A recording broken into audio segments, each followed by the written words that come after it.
next up is Kingsman: The Golden Circle. This is a sequel to Kingsman: The Secret Service, just came out a couple of years ago. I can't really recall, but it was like a breakout film. Yeah. I love the original. It was unique, fresh, Very fresh, bold, and just intense. And the cast, kicked ass. yeah, it was amazing. It was literally like Kick-Ass Yeah. with secret agents. Matthew Vaughn, man. Yeah, pretty much was Kick-Ass with agents, and Kick-Ass is an amazing movie as well. So this had high expectations because, you know, the trailers have been out for a while now. The cast is Oh, they amazing. did that crossover with Kingsman and Archer. Archer, yeah, I saw that on was YouTube. great as well. That's begging to be If made. you want to watch anything, watch the Archer Kingsman animated crossover. It's Yeah, if you love Archer, you love this You'll thing. love it. It's so true. Right, so I'll kick you off quickly. So Yeah. this stars Taron Egerton as Eggsy, Colin Firth as Agent Galahad, or the former Agent Galahad. Yeah. And he got Mark Strong, who's like the tech guy, known as Merlin. Merlin. And then he got the whole statesman side of things, so like the American cousins of the Kingsman. Mm-hmm. Channing Tatum, Jeff Bridges, Halle Berry, Pedro. Pascal. Pedro, is it confused? Pedro Pascal. PP. And is anyone else from the statesman? I think that's pretty much it, isn't it? So yeah, it's got Yeah. massive.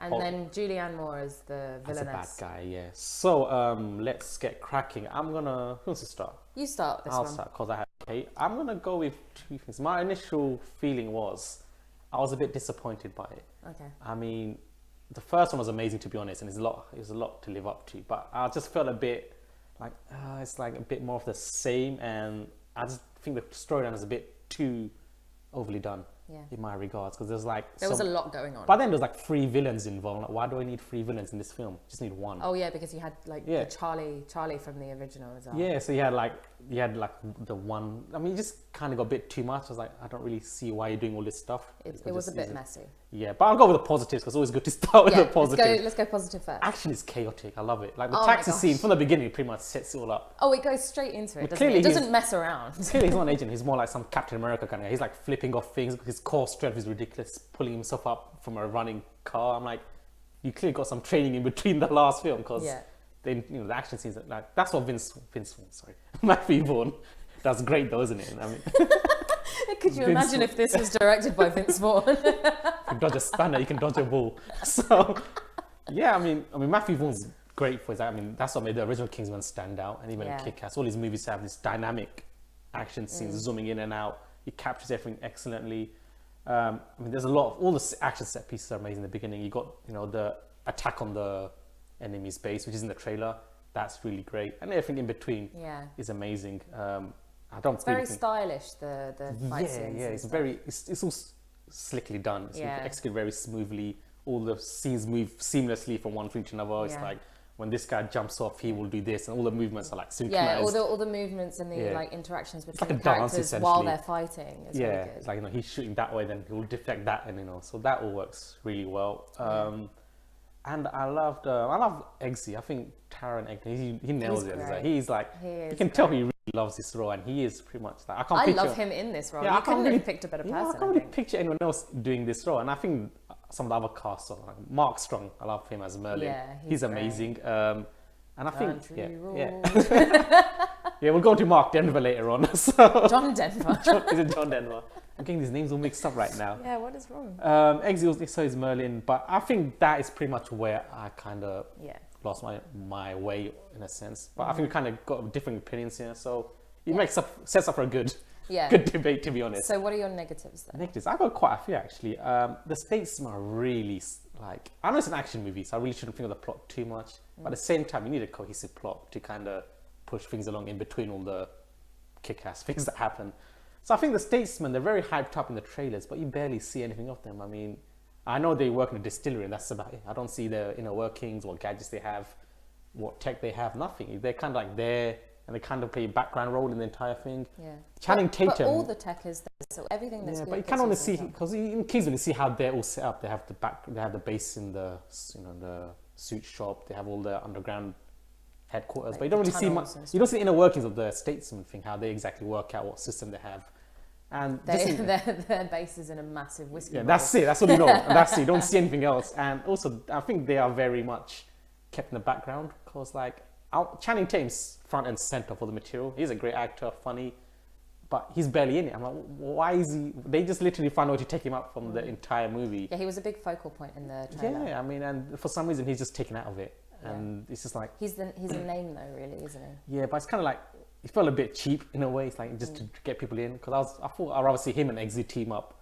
rather than Colin Firth's character. They really brought back in a really. It's not a spoiler because it's in the trailer that they bring him back, and I was like, I would have rather just not them, because they went for a really convoluted way of bringing him back. And most of the movie spent this whole sub arc of him trying to get his memories back. I was like, I don't want to see this. I just want to see them, infiltrating bases, shooting people, all that stuff. That's what it's about. And they spent a large chunk of it thinking, I need to get his memory back. How can you do it? It's just no point. It's just padding on time onto an already drawn out movie. But yeah, that's for me. I mean, but you loved it, innit? So I really liked it. So I was laughing the entire way through. I mean, there was one scene that was horrifically cringy though. Yes, let's not the Glastonbury. Let's just call it the Glastonbury scene. Yeah. The Glastogate. Let's not. I have seen Eggsy, as I'm gonna call him, try and defend him. Like, you're gonna defend it. You're in the movie, obviously. Well, yeah. I mean, it's not that. I wouldn't. It's unnecessary. I just think it's pretty unnecessary, yeah. but people will find it funny. There are people. I know several people who will find that hilarious. But it just kind of came out like, what? It's like, why didn't you? And that's a whole like 15-minute sequence for nothing. It's like, I don't need to see this, but yeah. Yeah, and then like that gave way to another story arc about like Eggsy and his girlfriend, and I do agree that it was there was a lot of plot and subplot that. Packed it out a bit too much, and it was a bit the love arc busy. was totally like, I really not like they kind of makes a big deal out of the princess, and I think they could have had her in it, but they didn't need to have the whole relationship meeting the parents, all that stuff. I don't want to see this in this movie. It's not. I mean, like, I didn't mind that. I think it was the whole like argument between the two. Yeah, I thought was unnecessary. And then arguing, and they see the messaging each other. I'm like, we don't want to see lovers tiff here. Come on, guys. Yeah. Like, but no, I thought it was really funny. I loved the action.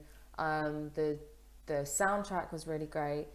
I love the cover of Word Up in the final action scene. That was great. I was sitting in the cinema and I was like singing along. I was like, Word Up. I think Pedro, he's probably the best part of this movie. I love this character. Pedro Pascal. I mean, this time he doesn't get his skull crushed or eyes popped. Spoilers, sorry. If you haven't watched that part of Game of Thrones. Oh, damn, that's very nice. But let's be honest, everyone's probably seen it. And I liked Pedro Pascal. Taron Egerton, we say, was great. I actually liked Julianne more. I thought she played absolutely bat-crap crazy very, very well. I think the problem with her role was, it's not her as an actress. Yeah. She's great, but I think her role was very, like, her character was very weak. It's like, I'm like, okay, so you're the biggest drug dealer in the world. You lead all the cartels. And then she's like, I want more global recognition as a dealer. I'm like, what? Did you not think as a career as a drug dealer, you wanted recognition? Like, then go into property or investment or something and become a well-known face. She wanted to be a drug dealer. Yeah, but then you can't complain about saying, I want to get my face out there. Well, and I mean, that gives her the excuse to go, I want to blackmail people to make drugs legal. But I think, like, the fact she was is the reason why they kind of threw in these other villains or antagonists in the thing. Into Endgame, because it wasn't just her at the end. It was other. They gave more story to her henchmen than you would possibly expect from an action movie. Exactly, and then you had the other. I don't want to ruin who other like bad seeds are in there, but they also bring them in later on. So she's not really the sole big threat. Yeah, there's other guys in the background, doing their own stuff. It's kind of like, if she was really that dangerous, would she have been undermined by? I just love it when people can play clinically insane that well.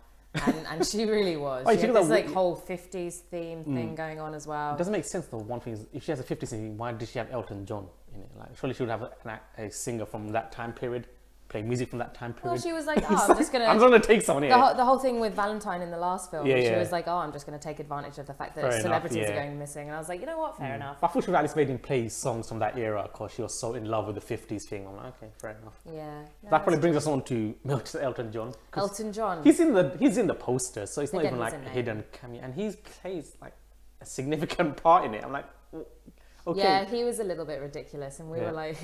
It's one of those uncomfortable laughs where you're like, what is this? I mean, it was funny at first, but then you realise he's actually a plot point in the movie. He kind of comes back. Yeah.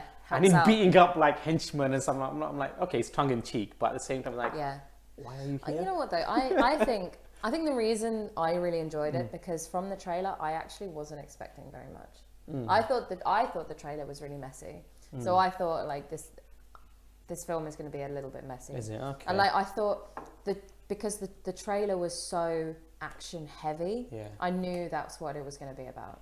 Yeah. I think, So I wasn't really expecting much, and you know that a sequel isn't going to be as good as the first one, and it's a nice surprise when they are, and when they're sometimes better. John Wick 2. I mean, that surprised me. I think I can repeat the first one. Yeah. And using the same.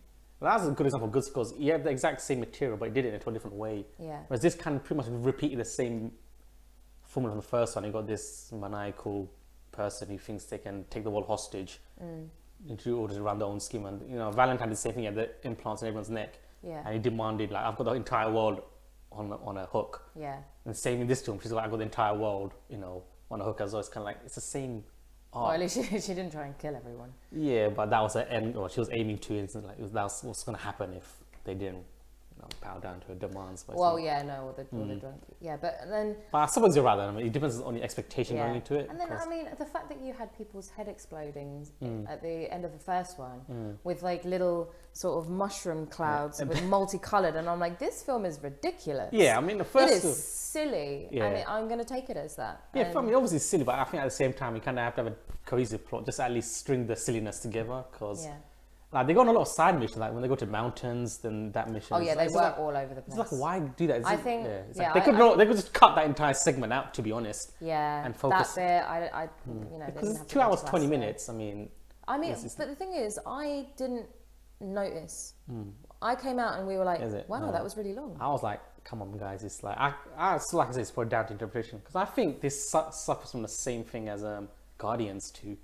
I think it's pretty much like Guardians 2 was great, but it just was like, I was expecting so much more, and it's kind of been like I say, repeats the prequel. It's like I think a lot of our opinion is based on your expectation going in.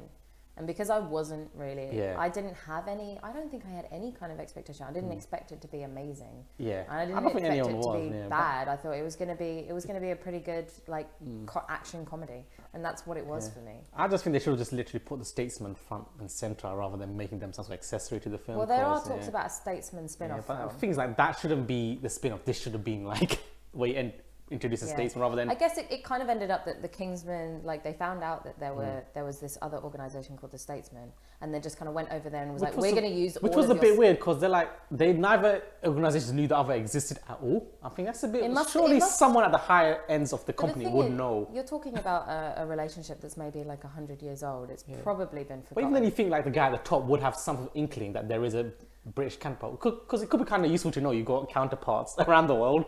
So I didn't really believe the part was like we don't. Well, that's why they call it the Doomsday Protocol. But it's like, why does that have to be the way? I mean, surely I'm going to say CEO of the thing, they should have some sort of knowledge that there is, and everyone else doesn't have to know. But then you wouldn't have something called a Doomsday Protocol. Yeah, fair enough. It's just work that in. Which just ends up with Mark Strong and Taron Egerton getting horrifically drunk on whiskey with an E. Whiskey with an E.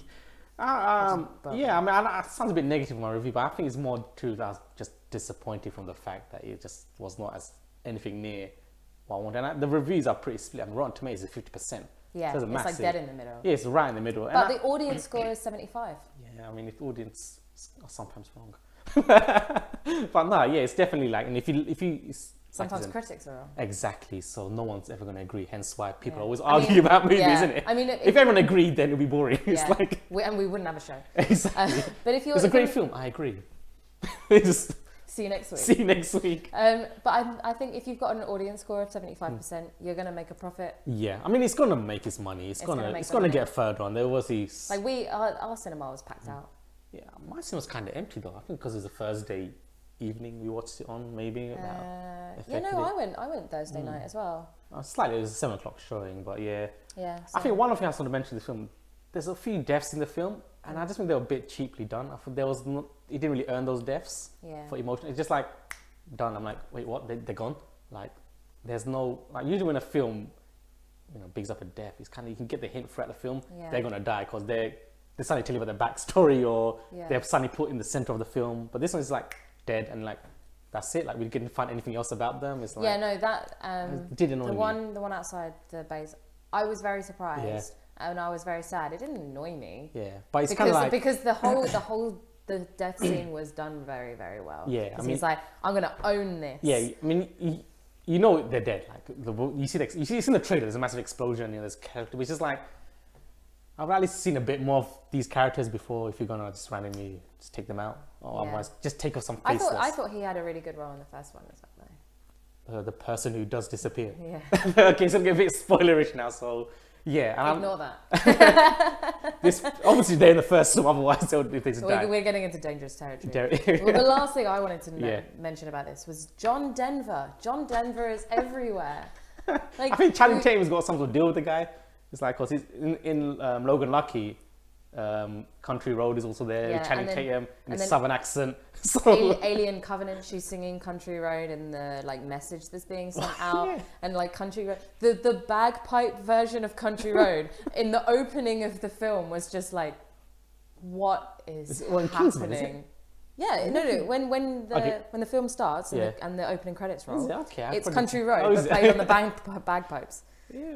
There's a lot of royalties coming out in this one year. Yeah, so must be Channing Tatum's contract. Yeah, if I play Southern, I gotta have Denver as my backing artist, man. I enjoyed that, and literally as soon as that started, I started laughing. I was like, I see where this is going. This is going to be absolutely ridiculous, and I'm going to love it. So yeah, I enjoyed it. Right, so let's end this one. You wanna go first? I don't know. Crazy violent fun. Crazy violent fun. Okay, fair enough. Me, bigger, badder, but still the same. It's just like, bigger, badder. Everything is bigger, badder. It's like Guardian still the same. Bigger, badder. It's like it's like, oh, we're gonna big it up. We made so much money on the first one. We're gonna make another one. We're gonna make it bigger. We're gonna make it better. But it's not storyline, man. It's not gonna quite get the mark. It's not. Yeah. No, so. I think personally, I think there was just too much storyline. I think it was just a bit too convoluted. Because like as soon as the film started as well, you had a massive action sequence, and I was like, well, they're really not messing around. It starts with like 1 billion miles per hour. Yeah, you go 0 to 100 in that. Before the credits. Like before the credits are opening credits are even over, you have this huge fight scene, and you go straight into the main plot line. If the film stayed at that level, I would not cared. If you just stayed at that mental intensity rather than trying to get lovers tiffs and or just trying to diverge. If you just stayed like that, the entire Kingsman, I'm like, that's what the first one was about.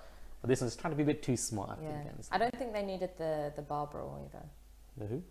The bar brawl. Oh, the bar brawl, he's like, just to get a cheap laugh from the first one, and I suppose, like I said, the padding, it was padding for a very, very long film. Alright, so before we end it, anything else to add before we call it cuts for this week? No, I mean, just still watching trailers and anything things. Stand out for you?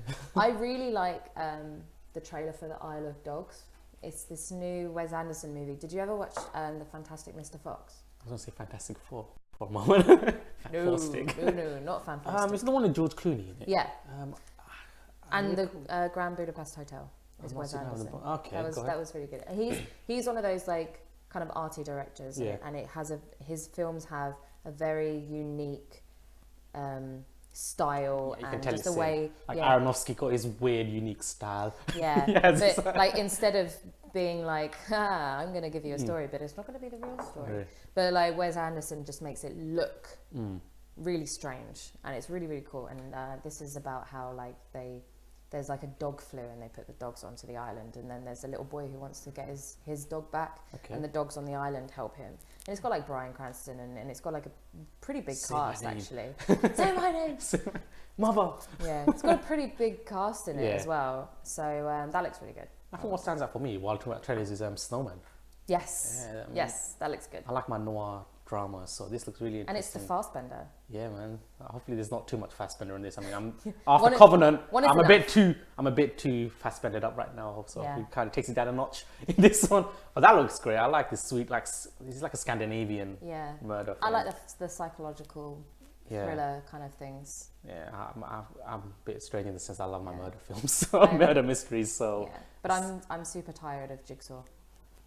I'm probably gonna watch it because I have the card to watch as many the unlimited pass, so you take a hit every now and again. And, you know, you gotta take a one hit for the team. You gotta take one for the. You can't watch a good movie every single time. Sometimes you go, you know what? I know it's gonna. I'm just gonna prepare myself. Yeah. When I watched Mechanic Resurrection, I knew that's gonna be utter garbage. Yeah, I'm gonna take the hit because I need to watch a film this week to make it worthwhile, and it was garbage. So Yeah. I'm gonna give it I mean, that. it's Jason Statham. Yeah, even the Stave couldn't save that. So. I mean, no, the Statham's getting pretty silly at the moment. When has he never been silly? When has he ever been serious? I mean, he was the choreographer for the fight scenes in Eat Locals as well, and Was he? they were great. They were funny. Yeah. Watch out for the Stave, man. Man's getting serious now, man. This is how you beat people up the Stave way. Right, so that pretty much brings everything to a close. Yep. Thanks for joining us. See you next week. Bye. Thanks. Bye. The Stave.